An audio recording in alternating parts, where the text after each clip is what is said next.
ጀምሪ። ስሜ አሜን ሳሙኤል ይባላል። የመጣሁት ከኬጂ ስሪ ነው። አሁን ማቀርብላችሁ ዝክረ ነው።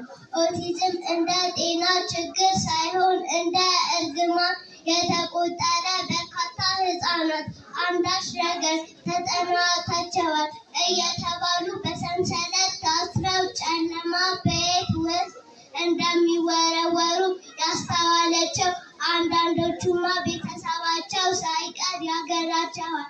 እናም እዚሁ ሀገሯ ላይ ህብረተሰቡ ስለ ኦቲዝም ማስተማርን የህይወት ዓላማዋ አድርጋ ተነሳች። ልጇን እና ተመሳሳይ የጤና እክል ላለባቸው በመሰብሰብ የእናቶች ሸክም ለመጋራት በቁርጠኝነት ወሰነች።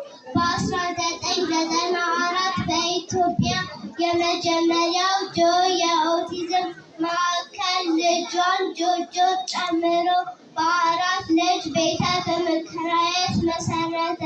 ማዕከሉ ሰራ። ሲጀምር ከተጋፈጠቻቸው ትልቅ ፈተናዎች ወላጆች ልጆቻቸውን ለማምጣት አለመቻል ስላዳመጣት አመሰግናለሁ።